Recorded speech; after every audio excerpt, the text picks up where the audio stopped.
नमस्कार विद्यार्थियों। बीए प्रथम वर्ष हिंदी साहित्य की कक्षा में मैं मनीष नैनीवाल सहायक आचार्य आप सबका स्वागत करता हूं। हम पढ़ रहे थे भक्तिकालीन कवि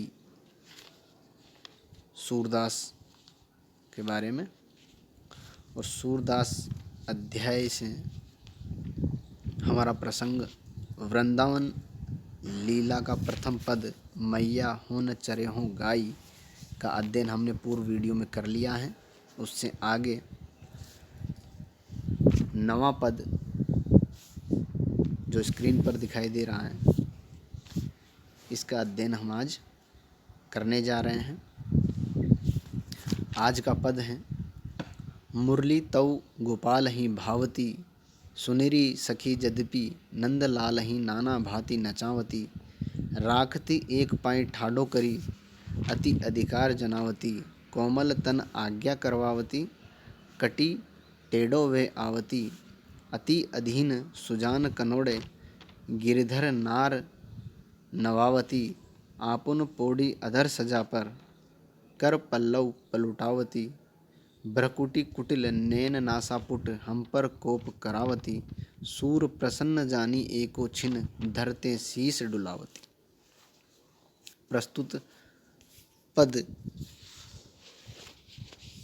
कृष्ण भक्त कवि सूरदास द्वारा रचित हैं और वृंदावन लीला नामक प्रसंग से उद्धृत हैं।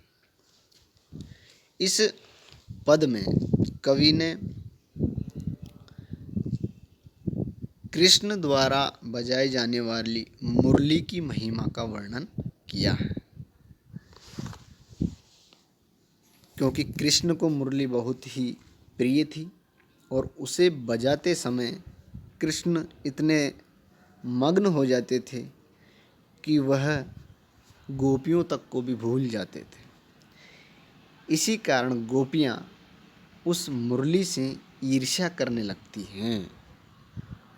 उसी ईर्ष्या भाव को रखते हुए एक गोपी दूसरी गोपी से जो कह रही है, वो प्रसंग इस पद में कवि ने लिया है।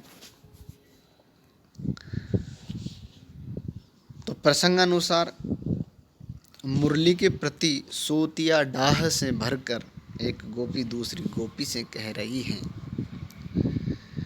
क्या कह रही है कि मुरली तऊ गोपाल ही भावती सखी, सुनरी सखी हे सखी सुनो, यद्यपि नंदलाल ही नाना भांति नचावती। यद्यपि यह मुरली उस नंदलाल को, उस कृष्ण को अनेक प्रकार से नचाती हैं, अनेक प्रकार से कार्य करवाती हैं, अनेक प्रकार की आज्ञाओं का पालन करवाती हैं, यानी श्री कृष्ण इस मुरली की आज्ञा अनुसार अनेक भांति से नाचते फिरते हैं, फिर भी उस कृष्ण को यह मुरली बहुत ही प्रिय लगती है। फिर भी मुरली तो गोपाल ही भावती, फिर भी उस गोपाल को, उस कृष्ण को यह मुरली ही भाती है, यह मुरली ही बहुत प्रिय लगती हैं। आगे कह रही है कि राखती एक पाई ठाडो करी अति अधिकार जनावती। यह मुरली उस कृष्ण पर अपना अधिकार जताती हैं और उसे एक पैर पर खड़ा रखती हैं। ठाडो करी यानी खड़ा रखना, एक पाई यानी एक पैर पर। अब कृष्ण जब मुरली को बजाते हैं तो एक पैर पर खड़े होकर तिरछे रूप में खड़े होते हैं, इसलिए एक पांव पर खड़े होते हैं। तो इसीलिए गोपियाँ कह रही हैं कि यद्यपि यह नंदलाल को अनेक भांति से नचाती हैं, फिर भी यह मुरली ही कृष्ण को प्रिय है और यह उस पर अपना अधिकार जताती हैं, उसे एक पांव पर खड़ा रखती हैं। कोमल तन आज्ञा करवावती, कटी टेढ़ो वे आवती। कोमल तन आज्ञा करवावती, यह मुरली उनके कोमल शरीर से अनेक प्रकार की आज्ञाओं का पालन करवाती हैं और कटी टेढ़ी वे आवती, और कृष्ण की कमर, कटी यानी कमर, टेढ़ी भी हो जाती हैं। यानी कृष्ण इस मुरली को बजाते समय तिरछी कमर करके एक पैर पर खड़े रहते हैं, तो इसकी आज्ञा के पालन में कृष्ण की कमर भी टेढ़ी हो जाती है। आगे गोपी कह रही हैं कि अति अधीन सुजान कनोड़े। कनोड़े का अर्थ है कृतज्ञ। अधीन का मतलब अधीन। यद्यपि कृष्ण इसके इतने अधीन हो गए हैं। कृष्ण अति अधीन सुजान कनोड़े, सुजान कृष्ण के लिए हैं, वह सुजान कृष्ण इसके इतने अधीन और कृतज्ञ हो गए हैं कि गिरधर यानी कृष्ण नार नवावती, नार यानी गर्दन, नवावती यानी झुका लेते हैं, कि कृष्ण इसके आगे अपनी गर्दन भी झुका लेते हैं। कृष्ण जब मुरली बजाते हैं तो तल्लीनता में वो अपनी गर्दन झुकाए हुए, यानी उनकी गर्दन भी तिरछी, कमर भी तिरछी और पैर भी तिरछे रूप में हो जाते हैं। इसीलिए यह गोपी ऐसा कह रही है। आगे हैं, आपुन पोड़ी अधर सजा पर। अधर यानी होंठ, सजा यानी सेज। उनके होंठों की सेज पर आपुन यानी स्वयं, पोड़ी यानी लेटती हैं। यह मुरली जो हैं उन कृष्ण के होंठों की सेज पर लेटी रहती हैं, सोती हैं। यानी कृष्ण जब मुरली बजाते हैं तो उसे अपने होंठों पर रखते हैं।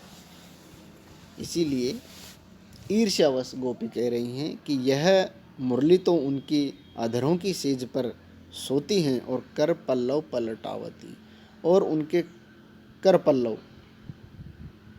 पल्लव के समान कोमल कर, यानी पल्लव के समान कोमल हाथों से अपने पैर दबवाती है। यह मुरली स्वयं तो उनके होठों पर सोती हैं और उनके जो कोमल कर हैं, हाथ हैं, उनसे अपने पाँव दबवाती हैं। यानी कृष्ण जब मुरली को बजाते हैं तो अपने होठों पर रखते हैं और अपनी उंगलियों से उस मुरली के छेदों पर स्पर्श करते हुए मधुर तान या स्वर निकालते हैं। आगे हैं, भ्रकुटी कुटिल नैन नासा पुट हम पर कोप करावती। उस समय जब वे मुरली बजाते हैं तो उनकी भ्रकुटी भी कुटिल हो जाती है, तिरछी हो जाती है, उनकी भौहें तिरछी हो जाती हैं। नैन नासा पुट, और उनके जो नाक के नथुने हैं वो भी फड़फड़ाने लगते हैं। तो ऐसा लगता है जैसे कृष्ण हम पर ही कोप कर रहे हों, यानी क्रोधित हो रहे हों। उस समय ऐसा लगता है कि कृष्ण जो हैं वो भौहें तिरछी करके और अपने नाक के नथुने फड़का करके हम पर ही क्रोध कर रहे हैं। सूर प्रसन्न जानी एको छिन धरते शीस डुलावती।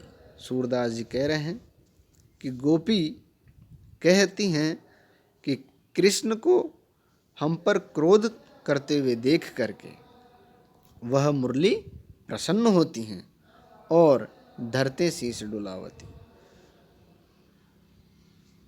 और स्वीकृति में सिर हिलवाती। शीस डुलावती, शीस यानी सिर, डुलावती यानी हिलाती हैं।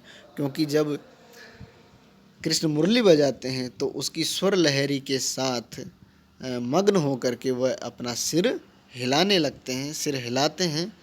इसीलिए गोपी कह रही हैं कि यह हम पर क्रोध करते हुए और मुरली की आज्ञा का पालन करते हुए उसकी स्वीकृति में अपना सिर हिलाते हैं।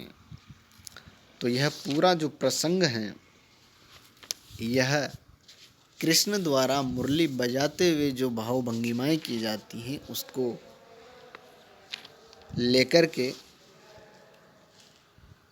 एक गोपी का जो सोत या डाह है, जो ईर्ष्या है मुरली के प्रति, उसकी सुंदर अभिव्यंजना इस प्रसंग में की गई है। क्योंकि मुरली बजाते समय कृष्ण की गर्दन तिरछी रहती है, कमर और पाँव भी तिरछे रहते हैं, और मुरली की स्वर लहरी में या मुरली बजाने से उनकी जो भ्रकुटी हैं वो भी कुटिल हो जाती हैं। नासापुट जो है, नाक के जो नथुने हैं वो भी फड़कने लगते हैं। ये सारी क्रियाएं होना एक स्वाभाविक हैं, लेकिन इनमें एक गोपी का सोत या डाह व्यंजित करना, ये सूरदास जैसे कवि के लिए ही संभव है।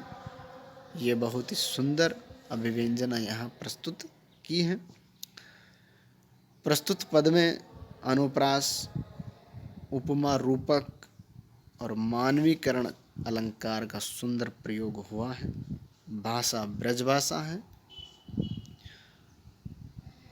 और वह भी माधुर्य गुण से युक्त। पद की योजना भावों के अनुरूप सुंदर है। धन्यवाद।